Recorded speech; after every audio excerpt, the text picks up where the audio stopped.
दोस्तों, आज की कहानी आपको सोचने पर मजबूर कर देगी। अक्सर हम कई मौक़ों पर कुत्तों का नाम लेकर मिसाल दिया करते हैं। किसी को गाली देते हैं तो कुत्ते का नाम जुबान पर आता है। गाली आदमी को देते हैं पर नाम कुत्ते का बदनाम होता है। क्या कुत्ता इतना गया गुजरा जीव है? हमने उसे कभी खिलाने पिलाने के बारे में तो नहीं सोचा, चाहे कितने ही दिन से भूखा द्वार पर पड़ा हो, लेकिन हमें कभी उसका नाम इस्तेमाल करने में लज्जा नहीं आई। आपसे निवेदन है कि 10 मिनट का समय निकालकर इस कहानी को ज़रूर सुन लेना, शायद आपकी सोच बदल जाए। नमस्कार दोस्तों, 10 नाइट स्टोरी यूट्यूब चैनल में आपका स्वागत है। दोस्तों, एक बार की बात है, एक गांव में एक लड़का रहता था। उसका नाम हरीश था। वह बहुत परेशान था। वह बस यही सोचता रहता था कि मैंने पिछले जन्म में क्या पाप किया था जो मुझे अभी तक भुगतना पड़ रहा है। एक दिन उसे पता चला कि गांव से कुछ दूर एक बौद्ध महात्मा रहते हैं जो सबकी समस्या सुनते हैं। अगले दिन हरीश उन महात्मा से मिलने के लिए निकल गया। वहां पहुंचकर हरीश ने देखा कि महात्मा अपने आश्रम में कुछ लोगों को उपदेश दे रहे थे। तभी हरीश ने महात्मा को प्रणाम किया और कहा, गुरुदेव, मेरे मन में एक प्रश्न उठ रहा है। महात्मा ने कहा, निसंकोच होकर पूछो, आपके मन में वह कौन सा प्रश्न उठ रहा है? तब हरीश ने कहा, गुरुदेव, मैं यह जानना चाहता हूँ कि कुत्ते को एक टुकड़ा रोटी खिलाने से मनुष्य को कौन सा फल मिलता है? तब महात्मा ने कहा, कुत्ते को एक टुकड़ा रोटी खिलाने से मनुष्य को 8 फायदे होते हैं। जो भी मनुष्य इन फायदाओं के बारे में जान लेता है, उसका जीवन धन्य हो जाता है और उसके जीवन में कभी दुखों का सामना नहीं करना पड़ता है और वह जीवन भर सुखी रहता है। उसे मृत्यु के बाद मोक्ष की प्राप्ति होती है। महात्मा ने कहा, अब मैं तुम्हें एक कहानी सुनाता हूँ, ध्यान से सुनना, फिर तुम्हें सब पता चल जाएगा। एक बार की बात है, एक काले रंग का कुत्ता था। वह बहुत ही लाचार था और भूखा प्यासा था। वह गांव में सभी के घर घर जाता था, परंतु उसे कोई भी व्यक्ति रोटी का एक टुकड़ा भी नहीं देता था। वह भूख के मारे इधर उधर घूमता रहता था। एक दिन वह गांव के बाहर नदी के किनारे एक ऋषि के आश्रम पर पहुंच गया और ऋषि से कहने लगा, हे मुनिवर, मुझे लगता है आप बहुत ही विद्वान तथा ज्ञानी हैं, इसलिए मैं भूखा प्यासा आपके पास आया हूँ। कृपा करके आप मुझे एक टुकड़ा रोटी का दे दीजिए, जिसे मैं खाकर अपनी भूख को शांत कर लूँ। तब वह ऋषि कहते हैं, हे स्वान, क्या तुम्हें गांव में किसी ने रोटी का एक टुकड़ा नहीं दिया जिसे तुम खाकर अपनी भूख मिटा सकते? वह कुत्ता ऋषि से कहता है, हे मुनिवर, मैं आपको क्या बताऊं, आप मेरी बातों पर विश्वास नहीं करोगे। तभी वह ऋषि कहते हैं, स्वान, तुम बताओ, तुम्हारी बातों पर मैं अवश्य विश्वास करूंगा। मुझे तुम बहुत ही लाचार दिखाई पड़ते हो। तब वह कुत्ता कहता है, ठीक है मुनिवर, मैं आपको अपनी बात बताता हूँ। कुत्ता ऋषि से कहता है, हे मुनिवर, हम पर रहम करो। हमारा कोई घर नहीं होता है, कोई आसरा नहीं होता है, कमा कर खाना हमें नहीं आता है, हमें वस्त्र भी पहनने का ज्ञान नहीं है, इसलिए सर्दी, गर्मी और बरसात में हम ऐसे ही घूमते रहते हैं। हमें पढ़ना लिखना भी नहीं आता। मुनिवर, आपकी तरह हमें अनुशासन नहीं आता, हमें आपकी तरह बोलना नहीं आता। ये हमारा दुर्भाग्य ही समझिए। परंतु हमें आपकी तरह भूख भी लगती है। चोट लगने पर हमें आपकी तरह पीड़ा भी होती है। हमें आपकी तरह रोना भी आता है। बस इन्हीं 3 कामों में हम आपकी बराबरी करते हैं, इसलिए हम पर दया दिखाइए, हमें और कष्ट मत दीजिए। ईश्वर ने तो हमें वैसे भी कष्ट देकर ही भेजा है, ऊपर से आप लोग हमें परेशान करते हैं। हम आपकी तरह मनुष्य नहीं हैं, हम पराधीन जीव हैं। जब हमारा जन्म हुआ उस समय हमारे आँख कान बंद थे। कह नहीं सकते कि उस समय आपके जन्म पर जैसे नाच गान होता है, बाजे बजते हैं, खुशी मनाई जाती है, हमारे जन्म पर भी यह सब हुआ होगा। हमारे जन्म पर किसी ने खुशी मनाई होगी। हम जिस बिछौना पर थे वह रुई जैसा नरम था।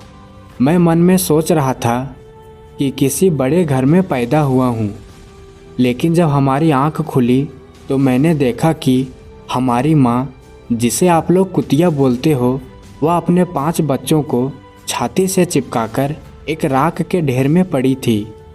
हम 5 भाई थे, बाकी 4 भाई तो लाल और भूरे रंग के थे। मैं अकेला ही काले रंग का था। सबसे छोटा मैं ही था, इसलिए कमज़ोर था।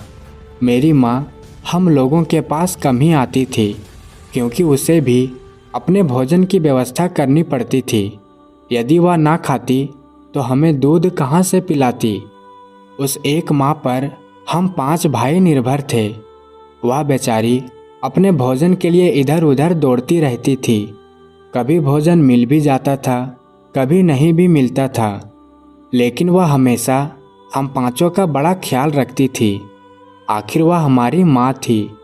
वह रात भर जागकर गांव की रखवाली करती थी। किसी की मजाल नहीं थी कि कोई अनजान आदमी बुरी नीयत से गांव की तरफ झांक भी जाए।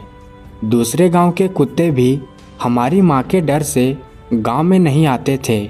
गांव के किसी किसान के खेत में कोई जानवर खड़ी फसल खाने आते तो हमारी माँ उसे दौड़कर भगा देती थी। गांव वालों के लिए इतना सब करने के बाद भी कोई मनुष्य हमारी माँ को भोजन तक नहीं देता था। भोजन के लिए हमारी माँ को मजबूर होकर छीना झपटी करनी पड़ती थी। कई बार तो लोग उसे लाठी डंडों से पीटकर भगा देते थे। बेचारी उस दिन भूखी प्यासी रहकर पेट की आग से जलती रहती थी।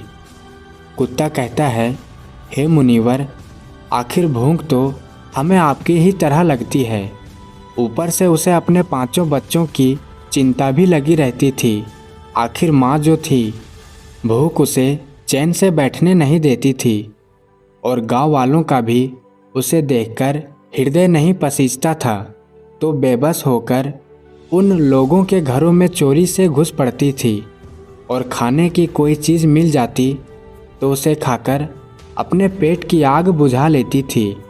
कई बार तो लोग उसे खाने की वस्तु ले जाते हुए देखते तो लाठी डंडे लेकर उसके पीछे पड़ जाते। कुछ निर्दयी लोग तो कई बार उसे घर के अंदर बंद करके पीटते थे, हमारी माँ का बुरा हाल कर देते थे। फिर वह कुत्ता ऋषि से कहता है, हे मुनिवर, हमारी माँ ने क्या बिगाड़ा था? उसने सिर्फ अपने पेट के लिए भोजन ही तो चुराया था। चोरी करने का हमें कोई शौक नहीं है, पर पापी पेट हमें यह सब करने के लिए मजबूर कर देता है। एक दिन की बात है, बड़ी जोरदार बरसात हो रही थी। ओले पड़े थे, ठंडी हवा चल रही थी। उस ठंड में ठिठुर कर हमारे 3 भाई मर गए। उस दिन हमारी माँ बहुत रोई, लेकिन मनुष्य हमारी पीड़ा को नहीं समझा, क्योंकि उसके बच्चे थोड़े ही मरे थे। फिर वह कुत्ता कहता है, हे मुनिवर, अब हम सिर्फ 2 भाई रह गए थे। हमारी माँ हम दोनों की अच्छे से देखभाल करने लगी। फिर एक दिन उसी गांव में एक सेठ के घर पर दावत चल रही थी और अनेक प्रकार की मिठाइयाँ बन रही थी। सेठ जी के घर काफ़ी मेहमान आए हुए थे। हमारी माँ कुछ खाने की तलाश में बार बार उधर जाती, लेकिन लोग उसे दुत्कार कर भगा देते थे। किसी को उस पर इतना भी तरस नहीं आया कि एक रोटी उस बेचारी को खाने के लिए फेंक दे। एक रोटी से उनका क्या बिगड़ जाता? मेरी माँ बार बार जाती और वहाँ खड़ी खड़ी देखती रहती थी। सेठ जी के आंगन में दावत खाने का सिलसिला चालू हुआ। भोजन परोसा जाने लगा। मेरी माँ भी वहीं जाकर पूँछ हिलाने लगी। खाना परोसने वाला आदमी जब किसी काम से भीतर गया तो मेरी माँ दबे पांव रोटी लेने को चल पड़ी। फिर दूसरे आदमी ने मेरी माँ को जाते हुए देख लिया तो चारों ओर से लोग चिल्ला चिल्लाकर उसकी तरफ भागे। मेरी माँ उनकी चीख सुनकर घबरा गई। 2-3 आदमी लाठी लेकर उसके पीछे दौड़े। मेरी माँ वहाँ से घबराकर भागने लगी, परंतु उसे वहाँ से निकलने का कोई रास्ता नहीं मिला, क्योंकि सामने से लोग लाठी डंडे लेकर आ रहे थे। तभी मेरी माँ वहाँ पर जो लोग भोजन कर रहे थे उनको लांघ कर निकल गई। आगे वह कुत्ता कहता है, हे मुनिवर, मेरी माँ अपने निकलने पर इतनी हैरान नहीं थी जितनी कि उन लोगों को देखकर हुई थी जो वहाँ पर दावत खा रहे थे। वह सब उठकर खड़े हो गए। उन्होंने भोजन करना छोड़ दिया और कहने लगे कि कुतिया के लांघ जाने के कारण भोजन खराब हो गया है। सब एक दूसरे से विचार विमर्श कर रहे थे कि अब क्या किया जाए, खाना तो सब खराब हो गया है। फिर सेठ जी फूट फूट कर रोने लगे कि भाई, कुतिया के लांघ जाने से भोजन खराब कैसे हो गया? उसने खाने में या पतलों में मुंह तो डाला नहीं है, सिर्फ ऊपर से लांघ कर ही तो गई है। शहरों में तो लोग कुत्ते को पाल कर घर के अंदर सुलाते भी हैं और खिलाते भी हैं, तो इसमें कोई बुरी बात नहीं है। अगर कुतिया लांघ कर गई है तो भोजन खराब नहीं हुआ है। लेकिन उनमें से कुछ लोग बड़े घरों से ताल्लुक़ रखते थे, उन्होंने एक भी नहीं चलने दी। वह कह रहे थे कि भोजन तो खराब हो गया है, ये हमारे खाने के लायक नहीं है। आखिरकार उन्हीं की बात मानी गई। अब वह सारा भोजन गरीबों में बांट दिया गया। उस दिन तो मेरी माँ को खूब पेट भर के खाना मिला था। ऐसा सुख उसने जीवन में कभी नहीं पाया था, लेकिन वह सुख उसके लिए बड़ी मुसीबत बन गया। वह भोजन करके वहाँ आराम से लेटी ही थी, इतने में वह सेठ डंडा लेकर वहाँ आ पहुँचा और उसे बुरी तरह से पीटने लगा। मेरी माँ को वहाँ से भागने का कोई अवसर नहीं मिल पाया। डंडों की चोट से वह पूरी तरह से चिल्लाने लगी। माँ का विलाप सुनकर पत्थर भी पिघल जाता है, पर उस निर्दयी को उस पर जरा भी रहम नहीं आया। वह उसे कठोरतापूर्वक पीटता रहा। माँ का वह शोर पूरे गांव में सुनाई दे रहा था। तब कुछ लोग आए और उसे समझाते हुए बोले, सेठ जी जाने दो, भूख में तो आदमी की भी बुद्धि भ्रष्ट हो जाती है। ये तो एक पशु है, इसे अच्छे बुरे का क्या ज्ञान। अब इसे मारकर आपको क्या मिलेगा? जो होना था सो हो गया। लोगों के समझाने के बाद उसने हमारी माँ को पीटना बंद किया। फिर बड़ी मुश्किल हालत में वह हमारे पास आई। माँ ने आकर सारी कहानी हम दोनों भाइयों को सुनाई। हमने सोचा कि कितना कष्ट भरा है हम कुत्तों का जीवन। आदमी एक रोटी के टुकड़े के बदले एक चोर के जितना पीटता है। बेकार है ऐसे लोग जो हम लोगों की पीड़ा को नहीं समझते।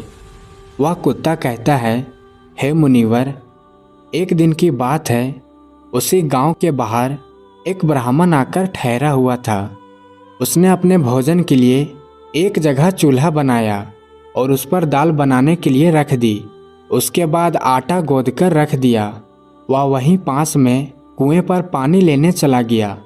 इधर कहीं से मेरी माँ भी घूमती हुई वहीं पहुँच गई। उसने आटे को देखा तो सोचने लगी कि शायद इस आटे का कोई मालिक नहीं है। यही सोचकर वह उस आटे को खाने लगी। उधर उस ब्राह्मण ने कुएं के पास से देखा कि उसका आटा एक कुतिया खा रही है, तो वह बड़ा दुखी हुआ। वह बेचारा रोने लगा, क्योंकि वह भी 2 दिनों का भूखा और थका हुआ था। कुछ लोगों ने उससे कहा, अरे ब्राह्मण देवता, इस कुतिया ने तुम्हारा भी आटा खराब कर दिया। कल तो इसने सेठ जी की पूरी रसोई बिगाड़ कर रख दी थी। ब्राह्मण दुखी होता हुआ बोला, भाई मुझे क्या मालूम था, यह दुष्ट कुतिया मेरे आटे को खाने के लिए घात लगाई बैठी है। ब्राह्मण ने ना आव देखा ना ताव, लाठी लेकर उस कुतिया के ऊपर टूट पड़ा। माँ उस आटे को ठीक से खा भी नहीं पाई थी, पर उससे ज़्यादा की उस पर लाठी बरस गई। महीनों तक मेरी माँ लड़खड़ाते हुए घूमती रही। तब उस दिन समझ में आया कि आदमी कितना खुदगर्ज है। आगे वह कुत्ता कहता है, हे मुनिवर, हमारी कमी ये है कि हम उन्हीं मतलबी इंसानों के अधीन रहना चाहते हैं, जो हमें कष्ट देता है, जो हमें प्यार से खिलाता है। हम उसके कितने काम आते हैं ये नहीं पता।